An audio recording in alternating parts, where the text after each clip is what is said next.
अस्सलाम वालेकुम everyone, welcome back to psychology lecture series. Chapter 1 to 17 complete upload हो चुके हैं।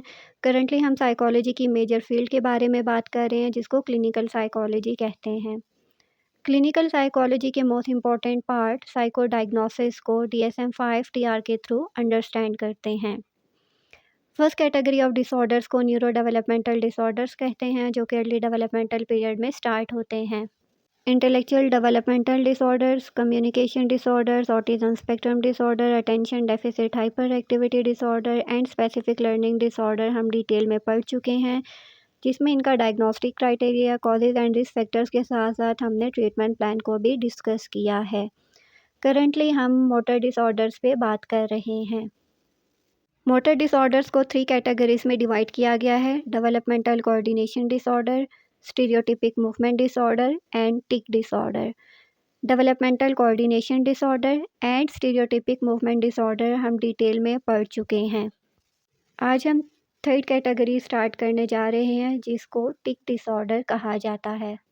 फर्स्ट पे हम डिस्कस करेंगे diagnostic criteria of tic disorders.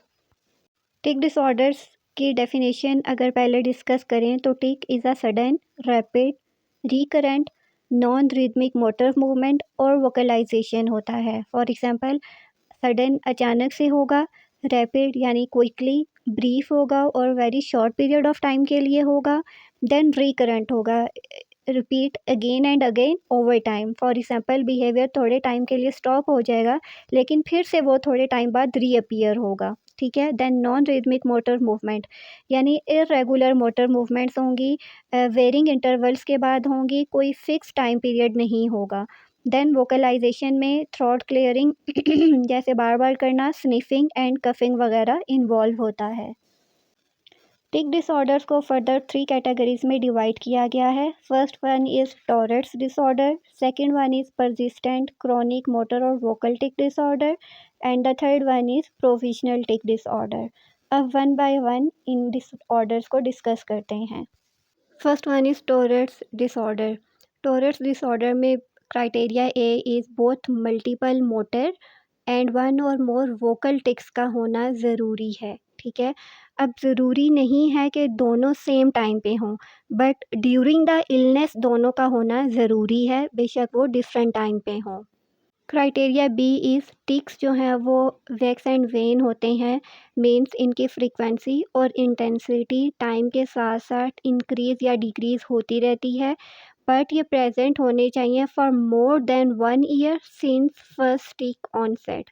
Means के फर्स्ट टिक जब हुआ उसके बाद से ये 1 ईयर तक रहना चाहिए, फॉर मोर देन 1 ईयर। ठीक है।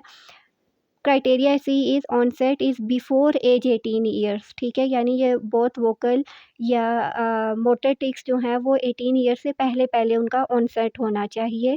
एंड क्राइटेरिया डी इज़ कि ये इशू, ये सिम्टम्स या ये डिस्टर्बेंस जो है वो किसी और physiological effects of a substance की वजह से नहीं होने चाहिए और ना ही किसी दूसरी मेडिकल कंडीशन की वजह से होने चाहिए।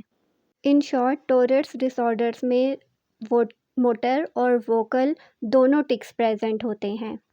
Next is persistent chronic motor और वोकल टिक डिसऑर्डर। ठीक है। अब इसका क्राइटेरिया ए क्या है? सिंगल और मल्टीपल मोटर और vocal tics have been present during the illness but not both motor and vocal.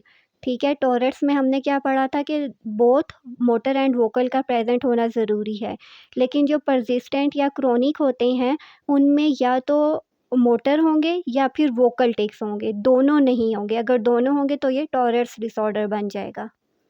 Then criteria B इसका भी सेम है कि वैक्स एंड वेन होते हैं फ्रीक्वेंसी में, यानी इंटेंसिटी एंड फ्रीक्वेंसी इंक्रीज और डिक्रीज हो जाती है टाइम के साथ, but have persisted for more than 1 years in first tic onset. ठीक है। सेम क्राइटेरिया है। क्राइटेरिया सी भी सेम है कि ऑनसेट जो है वो 18 ईयर से पहले होना चाहिए। क्राइटेरिया डी भी सेम है कि डिस्टर्बेंस जो है किसी physiological effects of a substance या फिर मेडिकल कंडीशन की वजह से नहीं होने चाहिए। अब क्राइटेरिया ई इसका कहता है कि criteria have never been met for Tourette's disorder, यानी इसका क्राइटेरिया टॉरस डिसऑर्डर्स जैसा नहीं होना चाहिए, यानी during the illness both vocal and motor tics नहीं होंगे, बल्कि उन दोनों में से कोई एक होगा। ठीक है। फिर हमने स्पेसिफ़ाई करना है कि इसमें मोटर टिक्स इन्वॉल्व थी या फिर सिर्फ वोकल टिक्स इन्वॉल्व थी, ठीक है। तो स्पेसिफ़ाई कर देंगे तो हमें पता चल जाएगा कि 1 ईयर से इस बच्चे में सिर्फ मोटर टिक्स हैं या फिर 1 ईयर से सिर्फ वोकल टिक्स हैं। तो हमें पता चल जाएगा ये परसिस्टेंस क्रॉनिक मोटर और वोकल टिक डिसऑर्डर है।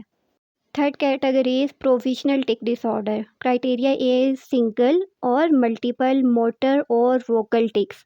सिंगल या फिर मल्टीपल वोकल और मोटर टिक्स होंगे। The tics have been present for less than 1 year. ये अब क्राइटेरिया इसका डिफरेंट है, ठीक है। Tourette's disorder and persistent disorder में हमने क्या बोल पढ़ा था कि मोर देन 1 ईयर तक सिम्पटम्स होने चाहिए, ठीक है। जबकि प्रोविज़नल में क्या होगा, सिम्पटम्स जो हैं वो लेस देन 1 ईयर होने चाहिए। देन क्राइटेरिया सी सेम है कि onset is before 18 years. Criteria D भी सेम है कि किसी physiological effects of a substance या मेडिकल कंडीशन की वजह से नहीं होने चाहिए। अब इसका क्राइटेरिया ई क्या है कि criteria have never been met for Tourette's disorder और परसिस्टेंट मोटर और वोकल डिसऑर्डर्स, ठीक है। यानी ऊपर वाले जो डिसऑर्डर्स हमने पढ़े हैं उनसे इनका क्राइटेरिया मीट नहीं करना चाहिए। अगर समराइज़ करें तो टॉरस डिसऑर्डर में both motor and vocal tics होती हैं और time duration more than 1 year होता है। परसिस्टेंस डिसऑर्डर में या सिर्फ मोटर होती हैं या फिर वोकल होती हैं, दोनों नहीं होती बल्कि दोनों में से एक होती है और इसका भी time duration more than 1 year है। प्रोविज़नल की बात करें तो इसमें या तो मोटर हो सकती हैं या फिर वोकल हो सकती हैं या फिर दोनों हो सकती हैं, लेकिन इसका time duration less than 1 year है। बाकी दोनों का मोर देन 1 ईयर है, जबकि प्रोविज़नल का सिर्फ less than 1 year time duration है। डायग्नोस्टिक क्राइटेरिया यहाँ पे कंप्लीट हो चुका है। नेक्स्ट वीडियो में हम बात करेंगे causes and risk factors of tic disorders. कोई सवाल हो तो कमेंट्स में पूछ सकते हैं और इंस्टाग्राम के थ्रू कॉन्टैक्ट कर सकते हैं। सो नेक्स्ट वीडियो में मिलेंगे। Till then take care. अल्लाह हाफ़िज़।